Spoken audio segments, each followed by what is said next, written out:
let's start with Indiana Jones. Yeah, let's start. Do you want to go non-spoilers first? I feel like we can just go. Do you want to just go straight? Yeah, Okay. Just quick non-spoiler. My opinion of the movie. Sure. If you like Indiana Jones, don't watch this movie. It doesn't feel like Indiana Jones. Yeah. So I'll say you really feel like Spielberg didn't make this movie because he didn't, and not that it needed to necessarily feel like he did. Yeah. I'm okay with that it's different. I knew certain things about this movie going in, like that his son died. Oh, it's just spoilers. Sorry. Nice. That's not a huge one. Not a huge spoiler, no. I went into things and was like, I know this happens. I know this happens. It's kind of more, Indy's a bit sadder in the beginning of the movie. Yeah. I think we had talked about that on the podcast like weeks ago. Yeah. So these are not things that I went into the movie and was like shocked by, where maybe other people were a bit like, oh, I didn't expect it to be like this. Right. So I knew that was coming, but yet still so many of those things and the things I knew were in the movie and I could anticipate and just kind of keep my expectations relatively neutral. I'm like, okay, I'm going to see what it is that we're getting and just base it off of that. I still really did not like so many of the choices. Yeah. And there is potentially a movie in there that I could see what they're trying to do, but it really just didn't work, and the movie's just not fun. Like, it's really not fun. And even the beginning, I know the beginning where it's the flashback, a lot of people were praising, like, it feels like Indiana Jones and it feels great. Like, I would argue that it's trying to be what it was, but it feels so fake. Yeah, and the whole thing is very CGI heavy, and I wished it was more practical. Like, so much of it I wish was more practical, and because it all didn't feel real. Yeah, I mean, well, and at the beginning. And that goes, I mean, I won't say spoilers. I guess I'll just go into my thoughts now. Yeah. I'm very much on the same page with you. I think you like it a little bit more, you like it a little bit less than I do. Because, you're like, I think you were saying this is your least favorite of all 5. Yeah, which maybe some people would disagree with that, but I at least, because we recently watched the 4th one, I still enjoyed parts of 4. Did you? And it's still at least in its DNA felt more like Indiana Jones than whatever this movie is, because I don't know, like, this movie felt so far removed from an Indiana Jones, like any of the fun, any of the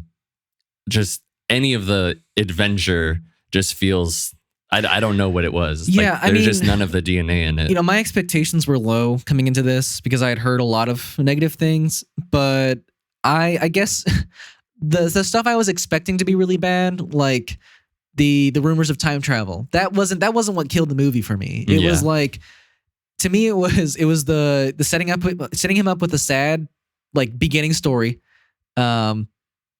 And yeah, I mean, removing a lot of what made Indiana Jones him at first, and then pairing him up with this awful sidekick. This, like, I honestly didn't very expect, unlikable. Yeah, I didn't expect Wombat, whatever her name is, her actual name is, it'll Phoebe come to me. Denver, is that her name? Phoebe Waller-Bridge. Phoebe Waller-Bridges. Yeah. I don't think she was a bad actress. I just think her character was awful. Yeah. And there was never a point in the movie that made me think, like, she had a turning point. She just kind of, like, gradually came around. And I don't know, that made it even worse for me. Yeah, but you're right. It has a boring adventure. It has a few good action scenes for me, but I don't even think it does for you. And it ends in a, I don't know, kind of unsatisfying way for me. Yeah. So Yeah. I guess we'll just get into spoilers. Yeah, we're kind of being held back by that. I don't know what you want to start with. I think I want to start with the beginning. Okay. I want to first comment.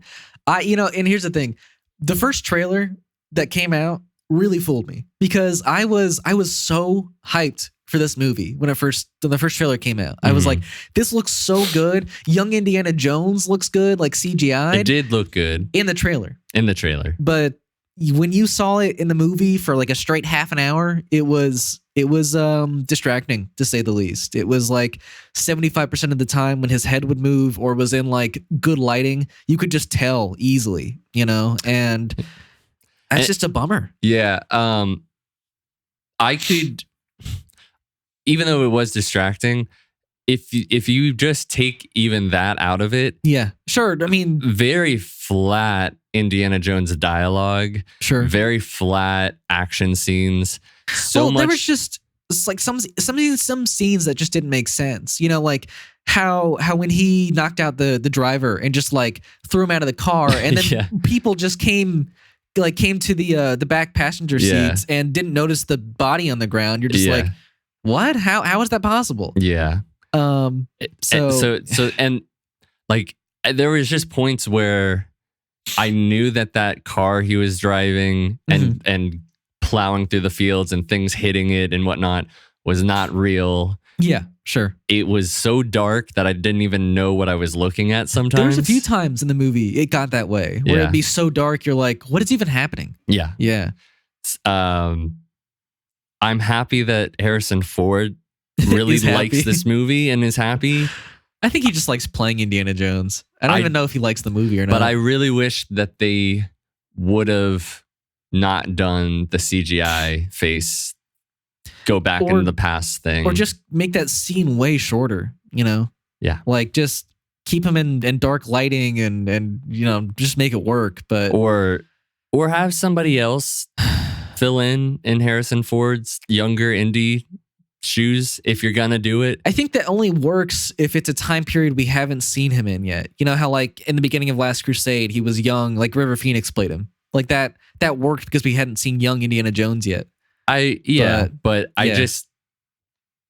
like it. How cool would that have been if they had gotten who played Solo in Solo? Like, yeah. Wait, do you remember his name? I can't remember his name. Aiden. I don't know. But yeah, I mean that would have been neat. I would have been okay with that. He played a decent young Han Solo, even though I didn't like the movie much. No.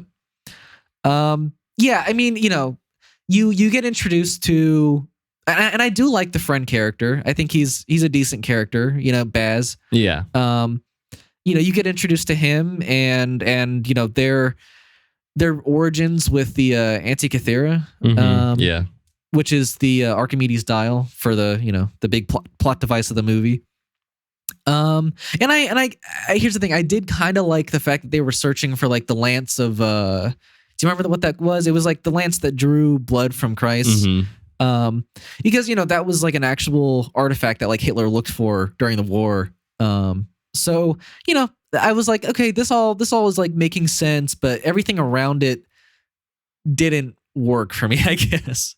It just like that whole intro scene was like a lot of it was kind of goofy too. How like at the end Mads Mikkelsen's character just got absolutely decimated by this pole and has zero scars from it. He should have been dead. Yeah, absolutely. Yeah. With decapitated. Yeah.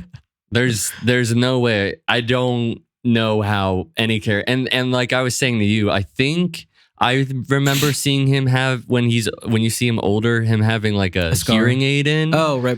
But then you never see it. I again. never see it again. Yeah. I could be wrong, but I swear I saw like something like a hearing aid or something in his ear. It's possible. Which like I would be like, yeah, you'd probably lose hearing. I mean, at the least, you would lose hearing. Yeah. Something, but absolutely no scarring, no anything. And like, wouldn't that be cool for a villain character to have a really tough scar? Like, why not just go with it? I don't know. But yeah, then we cut to him after the super long distracting intro scene. We cut to him present day, where it's really sad. He's just shirtless on his recliner, passed out to HR Puff and stuff, and he gets up. HR Puff and stuff. You remember the show on the TV? But what is that? It's a Sid and Marty Krofft show. It was like a kid's show. Never heard of it. My dad showed it to me as a kid, and I watched a little bit of it. It was I enjoyed it as a kid, but you know, but yeah. So Puff and stuff. Yeah, you know, it's just kid 60s things. Okay, but yeah, you know, like he sees the divorce papers with him and Marion, and he goes over to the fridge and like has to cover her face because he's so like heartbroken about it. And then you learn that it's like the day of his retirement that day, and also it's the day of the NASA space shuttle launch, and he doesn't care about any of it. He's just like mega depressed and not really looking forward to the rest of life, I guess. Yeah, which I was saying to you,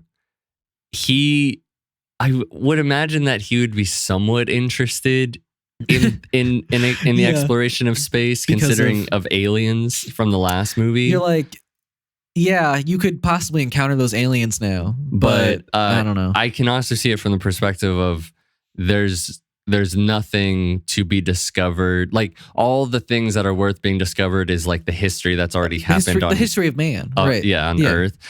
But he is actively witnessing history in the present time. Sure. So you would think that, but regardless, yeah. I do like Phoebe Waller-Bridge's character when she first shows up, and if she was actually that character, yes, because he's giving a presentation to his class, a lecture to his class. The students don't care. Nobody cares. He kind of doesn't care. And then it's not until she starts to answer correct questions that he starts to get amped up again. Right. And she seems endearing and cool up until he finds out that she's been lying to him this whole time, and then she's insufferable. Yeah. You know, and I will say I don't really mind it, but like, because it's kind of good cheesy, but the fact that he was talking about, you know, Archimedes and like the Antikythera, like on the day she comes in, is kind of like, what are the chances of that? Sure.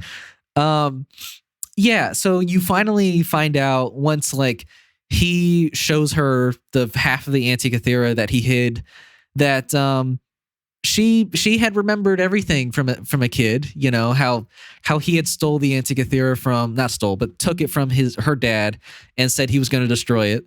But you know, she to trick him is like, oh, let's go find it at the bottom of that river you guys fell in, you know, and you know, making Indiana Jones think that she doesn't remember anything, and you know, kind of getting his guard down. But yeah, and then you learn after when you know the guys come in and Schmidt's guys come in and kill some professors and try and do they really even try and kill Indiana Jones? They kind of, I guess. But once they come in, you learn that she's a black market dealer and really only cares about money. And this thing that her father obsessed over for years, she just to get it, you know, went on this whole journey and then tried to sell it for like $100,000 in a black market. You're like, what? Which they try to say later on, like Indy makes the point of nobody tries to go and find this thing, I guess, that their dead father, but you know, obsessed over just for money. But to me, there's no point in that because she already had tried to sell it. She was already like, if Indiana Jones and Schmidt hadn't walked in, she would have been gone. She would take the money and left. Probably. Yeah. So maybe it could be said that because when Indy said that, it got the gears turning in her head. Maybe. But so maybe, I agree with you. Like at one point she cared. It's just I'm not. It just didn't work as a character arc personally because there was no inclination that any of that really cared to her. Right. You know, she felt very she had a fiance who she's now was a mob boss, which she also left, and you know who knows how that turned out. She owes money to several people. Yeah, she's in debt. She has bail. I mean, the one thing that she maybe does care about is the kid that she picked up. She does care about Teddy. Yeah. But besides that, I mean, and here's the thing: by the end, she clearly cares about Indiana Jones. But she's just. I don't know why though. Like, I don't understand. They like, had that connection as when she was a kid. Sure, but like, there's no turning point in the movie for me. Sure. Where she's like, oh yeah, no, you know what? I really respect this journey and you. Sure. You know. So I don't know. It just didn't work. And also because she was like, I know everything. Yeah. There was no point in Indiana Jones to even be around some of the time. He had huge plot armor, like you said. And she was like, ha ha ha, I know everything. I memorized everything. And just in such a like a snarky way that it was really unappealing, I guess. And I just didn't feel anything for the character at all. And I was upset that he was on his last journey with this woman. Exactly. You know? Like, I wish it could have been, you know, obviously I wish it could have been Short Round. Like, that would have been a dream come true. But and you know, a lot of the action scenes are just chase scenes, to be honest. They are. And here's the thing, like I said to you, I like the chase scene when in New York in the beginning when he's on a horse. Like, I think that's good Indiana Jones action. I also like the car chase scene, some of it in Morocco, because I think it gets to be too long at one point. That's also another thing. This movie's too long. It is too long. Yeah, I mean, both you and our friend Ryan, who I saw it with, wanted to walk out in the last 40 minutes to half an hour. You were just like so ready for it to be over. And I was so bored. I really was. Yeah. You know, and I could tell Ryan was bored because he looked at his phone and I was like, hey man, we got 40 more minutes. And he was like, no, you're kidding. Yeah. So I was actively checking my phone, wondering how much time I had left, which is not where I want to be at. And that's not, really bad. I'm not trying to like be mean about the movie or say like, I wanted to love it. No, I wanted to love it too. Yeah. What else? I mean, well, I think we should. Oh, go on. No, you go. I mean, I don't know how much you want to get into it, but you know, like the ending. You know, cool idea to have it. You know, not end up like I actually did like the idea of them going into 1930s Germany or 1940s Germany. Yeah, and I liked the idea of Mads Mikkelsen's character. Kind of taking the place of Hitler. Yeah. Although here's the thing, I think that plan isn't. It's a cool plan that I wish we had like got to know earlier in the movie for us to have some more stakes, because we never know his real motivation until the end. I agree. I guess, but I can understand that. But I kind of like how it played out. I think the plan is a little far fetched, because I feel like how would you get support from, you know, Nazi Germany after you killed Hitler? Like, how would they follow you after you've killed Hitler? Not to mention, like, when he was in the flashback, the commander or whoever that was barely even respected him. Right, because he was just some scientist. Yeah. So I mean, I think there's a problem there. I also had the problem with when he's like, I'm going to go back to 1930s. I do have questions about how the Antikythera necessarily works in that way, because just because the thing opened and he was like, this is where it is, how would you have even... apparently in Archimedes, like, you know, calculations, you know, he was able to like figure out like where a fissure would go back in time, like somehow. I don't know how that's possible, but it was only to go to that certain time. Like, even though Indiana Jones was saying he didn't know continental drift, I'm pretty sure that was a fixed point. Yes, that it was only going to go to. I think that's what I think Indiana Jones had like a theory about continental drift. He was wrong about that, because it is revealed that like he built it for people in the future to come back to him. Yes. Right. So yeah. But I still don't understand how in Mads Mikkelsen's character's mind was like, if I go through this thing, I will definitely go to 1930s Germany. That means like Archimedes must have put something in that device that tricked like future people into thinking they were going back to a certain time, which is weird. But like he was like saying it's mathematics, and I was like, but what part of it could you be like, this is the date I want to go to? We never really got a good close up of like how it fully functioned or anything. So it's just a bit strange. It is a little like it almost works, the time travel stuff. I don't even know if it almost works. I think the idea is cool that there's a device that could mathematically like find a fissure in time. But like, also that fissure in time, does it have to always be under the cover of a storm? And does it have to be up in the air? Yeah, and like how many fissures in time that it was going to be up in the air? Like there's a lot of questions. There's a lot of questions. But here's the thing, with the ending, I liked a good amount of it. I didn't love all of, basically, did we say that instead of 1939, he ends up back in 212 BC? And sure. Do we know what battle that was? I can't remember. Of Sicily. Yeah. The sacking of Sicily. Something, yeah. But they end up back thousands of years before they're supposed to. And, that's something I do like in an Indiana Jones movie is when the villain's plans go horribly wrong. And it was kind of great to see the panic on Mads Mikkelsen, like Schmidt's face, and stupidly, like, I still don't get why Schmidt wasn't stopping his dude from like firing into, like, what are you accomplishing by firing into the battlefield? I don't get that. I have no idea. But absolutely insane. Yeah, Schmidt and the plane crash, and they never get to enact their plan of becoming the next Hitler. Yeah, and Indy has to parachute out of the plane too, and he's been shot. Yeah, which but would have killed most people. Yeah, right. But it doesn't kill Indiana Jones. He's not been bleeding out or anything. Yeah, a shot in the chest too. But like right by the heart, by the way. Yeah. Just should mention. Yeah. And and he acts like he's going to die, like just sit there and die and watch the battle.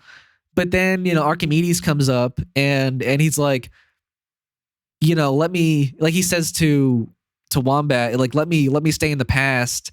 Like I want to live out the rest of my life here. And I was like, well, wait, weren't you just gonna die here? Now you can live. You're good now. But that's something that I don't know how to feel about that whole moment, with him and Archimedes. Like, I feel like I would have been okay with just like the plan failing and Schmidt crashing and then going back. Like, I don't think I needed all of that, where he was like, I want to stay and possibly mess up history. And she's like, no, I'm going to knock you out and just drag you all the way back to New York City. Like, I don't know. Because there's two things about that's not great. First, it felt very unsatisfying to just get him knocked out and then we're back in New York City. Yep. And also, if that's what he wanted to do, like it's just, I feel you, but then like, I get it, because she didn't want him to mess up time. Wouldn't he understand that like he can't stay back there? Right. And that's my thing, is that like a real Indiana Jones would never have, done that. He would have respected history enough to be like, I gotta go back. But, him in his old age just didn't give a shit. Yeah. I will say there were a few moments in this movie that felt like Indiana Jones for just a minute, which was like when they're in the ear of Dionysius and they're like, hey, there's this echo yes. and water displacement, all these things. I was like, cool. Okay, cool. He's good. Puzzle solving. This is great. This is what I needed, not him just taking a back seat to everything. Yeah. Not really having, like, he's locked up. He's not doing anything in the third act, really. There's, it becomes her movie. Yeah. And it was nice seeing Marion come back at the end. But for me, there was still no reason for it. Yeah. There was like and there was no indication that he was back. Right. Yeah. It was, and that wasn't even the implication for me of why she left in the first place. So I don't know. Most of this movie didn't work for me. Yeah, I'd just prefer to keep it the original 3. I would have been okay with it if they ended on 4. Because hey, he has a happy ending where he's like with Marion and has a kid and he has a wedding. Not a dead son. Not a dead son, and Vietnam. So yeah. Yeah. That's all I have to say. Same. It's fine. It's not good. It's not good. No. Yeah. Yeah.